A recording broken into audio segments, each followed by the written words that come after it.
Secondly, the talent. How do you harness your talent? So it is fine. See, let me use mine too. Everybody can be a communicator. Anybody can be a comedian. Anybody can be an actor. Anybody can be a fashion designer. But how do you go about your fashion? How do you go about your comedy? How do you go about your communicating? How do you sharpen your skills? How do you portray and stand out in what you do? Their use of words, their diction. If you are a comedian, who is your favorite stand-up comedian? Me? Wow. Really? Why? No, but I'm Igbo. I'm not from Wari. But you know what? Because they say you're funny, and I'm the person you look up to, I'll support you. Ladies and gentlemen, boys and girls of the respected other, welcome to Campus 360. My name is Adanna Onyekara, giving you nothing short of the best about everything happening in Nigerian campuses, for student, by student, with students, everything that has to do with students and, of course, their opinions. Here on Campus 360, we dish it out to you, hot. My name is Adanna Onyekara again, and I say welcome. Let's go find out what this episode has in store for you. I'll support you, and I hope that you learn from there. So, who are you looking up to? No, leave Jesus. Yeah? Now, that does not mean to say that I am not a Christian, though. Get me right. But you see, in Africa, we always link everything to God and religion. So, God is God. I fear God. I'm born again. But the hard work is in you. So, God will not go and bring out that book for you to read. Now, you will decide, say, today, I want to learn and I want to improve on my skills. Do you understand? Thirdly, how do you carry yourself? So now, you're funny.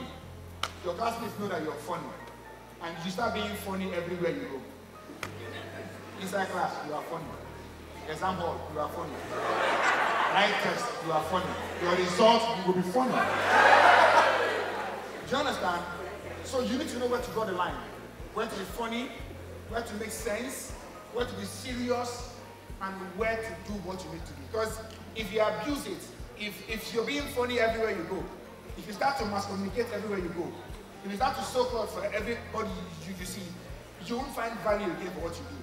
People will not appreciate what you do as a person. I don't know if I'm making sense. Am I communicating? Because bottom line is, 80% of you in this world today seated will not end up doing what you're studying in school today. I say it to you, write it down. All those are shouting, political science. We are the ones in power. Most of you will not even hear poly. But the question is, where you're going to, are you ready? Are you ready mentally for the space and time that will come your way? Can you grab it and turn it your own? Because me, in school, I read theater arts. Comedy was not the thing for me. Acting was like, I just wanted to be a popular Nigerian movie star. Once I come out for road like this, girls will die. See that actor. I love him. Today, see him. I crack jokes and I act for the fun. So, it might never turn out the way you plan it. But I'm saying, are you ready? Are you equipped? How set are you for what will come your way? What are you watching? Do you go on Instagram to go to Instablog and gossip? Like you have data on your phone and all you do is Instablog. You're cussing somebody out, you're on somebody's page, when you can use the internet to gain valuable information that will sustain your intellectual force as a person. So when you learn every day, there's no question that Google, if you ask Google anything, it will answer you. Ask Google how to kill myself, it will answer you. You see, bros, take poison, you will die. Ask Google, how can I be a fashion designer? It will tell you. How can I be a mass communicator? You see it. So everything you need is at the tip of your finger, like you're $1 away. Do you understand? See, the world is evolving. The world is evolving. So as funny as I might appear to some of you, or as funny born where I live on the eye, every day I still work hard to sustain myself. You know why? If I don't, one will forget me. So every day, at night I don't sleep. Last night I don't sleep. Wow. I was reading books. I was watching clips of foreign comedians that I want to be like, so that I can move my funny bone from this Lagos champion I am to international champion. And that's what every one of you should do.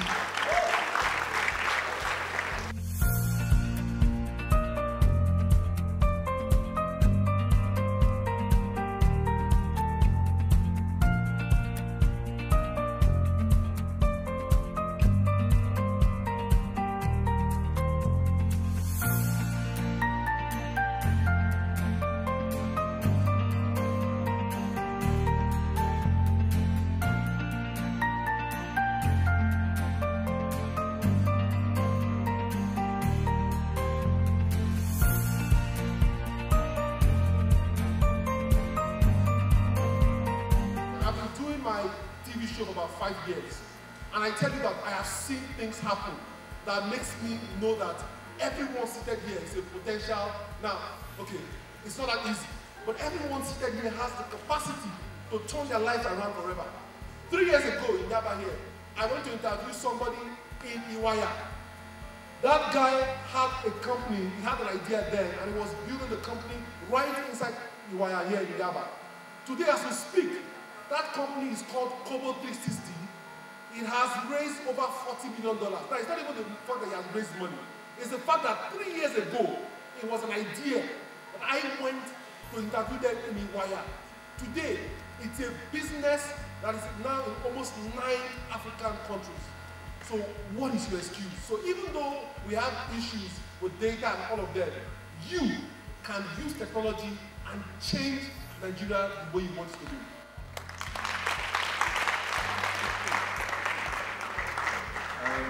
What would I say? Firstly, shout out to the political faculty. I didn't really hear you guys. What would I say? I would say, get comfortable being uncomfortable. And that is similar to what my colleague here has said, but I will expand you. Nigeria is tough. We already know that. Things are hard. They don't look like they're getting any better. We already know that. So we might as well make the most of it. We might as well maximize the time we have. Technology has huge potential, but even with our limiting factors in terms of infrastructure, we can still build on what we have. I've seen many people use what we would consider outdated technology to make some of the greatest things and to be innovative in how they utilize things. At the end of the day, I'll give you the example which I'm sure we can relate to. The difference between the iPhone 5 and the new iPhone 11 is updated technology, but at its core, it is a phone, it is a processor, it is a camera, it is a video recorder.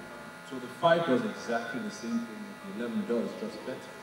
So yes, our infrastructure might be lacking behind, but that should not be a downer. It should not be a feeling that, oh, I cannot afford the latest stuff. No, work with what is in your hand and build from there. Touching on also what my colleague here said as well, there has to be an understanding as well. You can't just say, oh, technology is the future, I'm going to go into this because technology is in everything. No, you have to study both elements. What you want to do and the technology required to do it. In Imaginarium, we have people who have produced international standard production in terms of 3D animation, 2D cutout. Some of these guys taught themselves on YouTube. They didn't go to any fancy schools, they didn't go abroad or anything like that. It was just long hours, focus, and dedication. So, a handicap does not rule you out, is what I would say. Your infrastructure, it lacks, yes, but your will can far, you can't hear me? Apologies. Where we lack in infrastructure, we more than make up for in your path. I am part of the team at Imaginarium and Magic Carpet Studios. We are a one-stop creative space. So we work in the fields of animation, marketing, branding, brand development, basically a one-stop for the digital space. Yeah, well, I'm actually here representing Mr. Ferdinand Adimefe, who is our founder. Unfortunately, he was held back in Abuja, so I kind of stepped in to be part of the panel. So basically, you were invited here to be part of the panel because of your role in technology, or? Yes. So, I mean, we have guys working in 3D animation. So we're kind of using technology in the movie space, but also in the marketing space as well. Kind of working in AI, artificial intelligence, virtual reality, to kind of reshape. Our goal is to basically tell African stories through creative technological advances in the animation space. Tell African stories. That's just a wonderful line. But then, tell us, do you think there was any takeaways by the students today? I hope the students took something away. Like I said, I'm a politics and international relations graduate, and so I know what it feels like to feel like you're graduating from a notable faculty, only to discover that there are no notable jobs to go with that degree. But you find your way. You just keep, and it's a lot of trial and error. Some people, yes, they end up at the UN, the World Bank, and whatever. But for those of us that are left, we find our way. You just have to be persistent. You just have to be, and your passion together with the work ethic. Because I'm sure, are you a politics major or no? No. Okay. Well, there's a lot of reading, a lot of focus, and it's just applying that to life after university, and it'll help. Basically, I think the first thing that we need to understand is that technology is an enabler. It by itself can do nothing. So whether you're in political science, or you're in sociology, or you're in psychology, or geography, or economics, the fact is, what you have is actually the base or the foundation that technology needs to ride upon. So there are tools for intuition, right? There are people that are responsible for building tech that help to measure human behavior. Now, they cannot measure human behavior without the metrics, which is what you have as the foundation. So don't see what you have as useless. It is actually the raw material that those in technology need to build. When we look at what we do in our own firm in ideation, first thing first is it's multidisciplinary convergence, bringing together things from different disciplines. So you have someone who is in psychology, who understands human behavior, who understands emotions, who understands mindset, who can build things around, who can, read things around basic, human responses to actions or reactions. Now, if you find somebody who is involved in technology, you can never be ruled out, because the person who is in technology, who wants to build something in line with what you have, needs you as much as you need him. Now, when you have that fundamental understanding, then you can make yourself very useful across board. If you go to companies that are tech companies, you find subject matter experts in those places. They are not there for fancy. The people who build technology need them to be able to bring together the zeros and the ones. The zeros and the ones, like I said, are useless without people like you who understand, the basic foundation. So if you want to build a future that is lasting, then you must learn to know that the future is now in collaborations. The future is no more in competitions. 2, 3, 4 businesses can come together and build something that is really massive by virtue of the things that you know. So it will be a shame, first thing first, to discountenance what you currently are doing. It will be a big shame, thinking that what you have right now is useless. Because when it comes calling in the future, and you have no good foundation of it, then you have yourself to blame. Because trust me, no matter how much robots or computers or systems want to replace jobs, it cannot replace the human mind. Because still being built by the human mind. The mind is what is building computers.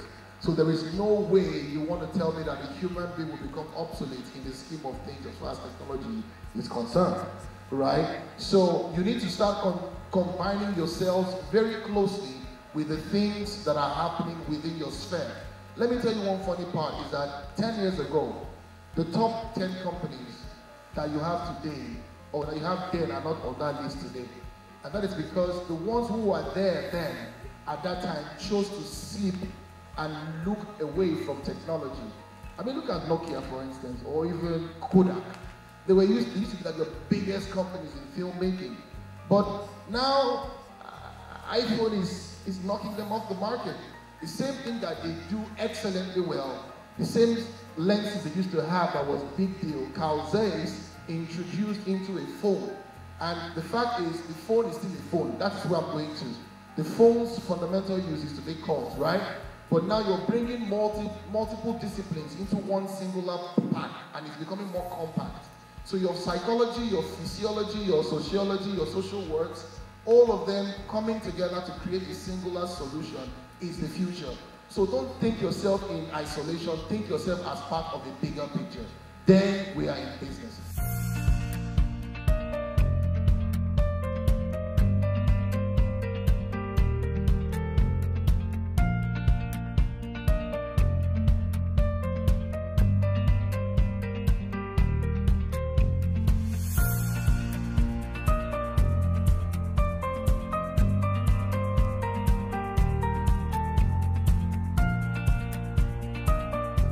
A lot of times we throw the word technology, right? And most of us think about technology as a tool, right? As data, ones and zeros.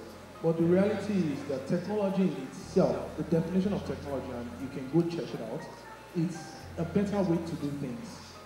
It's not really a device or a software or whatever. It's a better way to do things. So as an economist, right, can you figure out a better way to be more effective in your discipline, right? The world is getting really crazy. There's a lot of protectionist policies going on, a lot of nationalism happening. People are trying to figure out what's the next big trend. I really admire the economics discipline because you can really step into the place of the science and the art of economies, of nations, of individuals. You understand how wealth is built. You understand how wealth is distributed. You understand some of the underlying micro factors that determine the wealth of nations, right? And the reality is that it's hard for a people to be any more successful than a nation is, right? Which means you guys are super important, right? You can understand policies. You can understand why certain decisions should be made. You can influence, government agencies and all. So I believe your field, your discipline is important. You have to keep investing in it, developing yourself in it. Find out how tools, right, and technology, can help you be better at what you do. Look for softwares that can help automate some of the repetitive things that you do, right? Find out how tools can help you build models, right? Data analysis is a big thing now in technology. I'm taking a course in data analysis, and my professor is a machine learning and AI professor, right? His background is in economics, right? So he's found a way to combine his economic knowledge with data analysis and ML modeling, such that he's helping companies make predictions. He's helping companies understand how data can be used. With digital technology, there's so much data that is being dropped online. Every time you go online, a cookie is placed on you. Companies are trying to understand those data, right? We know ML and AI is the next frontier for competition. So as an economist, you are in a very great place to understand how some of this data can be used, right? And all you have to do is just, upgrade your skills. Don't just be satisfied to be an economist. Become an ML, AI data analyst and combine all of this data to make predictive analysis. And that's the challenge for you guys. Do you think your role in the society is why you were invited to be part of today's panel? Yeah. I think it's essentially to share my thoughts on how young people should develop themselves, especially being in school and getting ready for the workplace.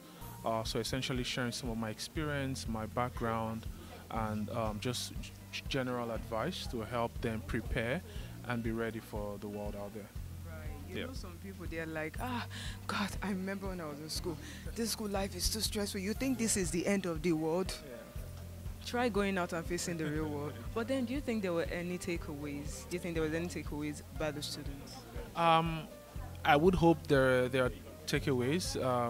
I think we essentially shared our ideas and perspective and tried to relate to some of their disciplines and courses. I think the general feel of the room was how technology is really evolving and it's changing the skills, right? And skills of back in the days are not essentially very relevant again. So there's an imperative for people to think about how technology can help make their disciplines relevant and useful in the workplace. So I think that the takeaway really is how people can rethink their disciplines and try to make it relevant for the future. Where are the geography majors in the house? Geography, okay. So you see yourself as those who are in the course that, like they say, they give you, right? But in the scheme of global economy, in the scheme of globalization, geographers are becoming very, very major players if you know what to do. I saw a very limited series on Inside Bill Gates' Brain, right? It's a 3-part series. Just you can try and look for it on Netflix, right? And one of the things that happened was when he was trying to understand why polio had not been eradicated in the world, geographers helped him pinpoint it in Nigeria. Are you listening to me? When he was trying to understand why there was an unpredicted pattern as per the resurgence of it in Nigeria, geographers helped him do the mapping.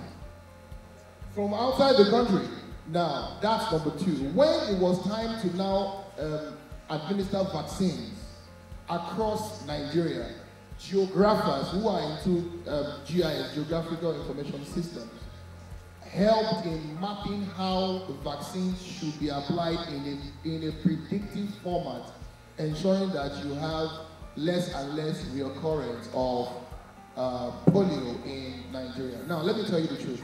Oil and gas firms need you guys for remote sensing, for surveillance, for what's it called? Flow, pipeline, laying of pipeline. They need to understand what's the topology of areas, what's the topography, where can they pass pipelines through, where's the line of least resistance, what does it look like, where's swamp, where is this? They need you guys in medicine who want to get treatment to places where food cannot get to. You know the things, you know the terrain, you understand the terrain, but now when you can merge your basic knowledge with technology, guys, there's no limit to what you can do. Talk about banking, talk about food, talk about World Health Organization, talk about anybody, any sector in the economy today. Even the guys who are into road transportation, air traffic, they need geographers across board. Now, the beautiful thing for you will be now to be able to add technology. One of the things that I do is I have an engineering design school. And in my engineering design school, we had to just find a way to ensure that what you do normally, like I said, you can draft with your hand. Can we now draft with computers? You can simulate using prototypes. You can produce several prototypes. Can you just simulate this on the computer and identify the failure points before you go to prototyping? Now, one of the things that geographers have is what they call ArcGIS. That is a software for, modeling roads, for instance. So you want to go on building a particular road network or a pipeline network or a water network. Join us next week as we bring you the concluding part of the Exsilio conference, Beyond Four Walls.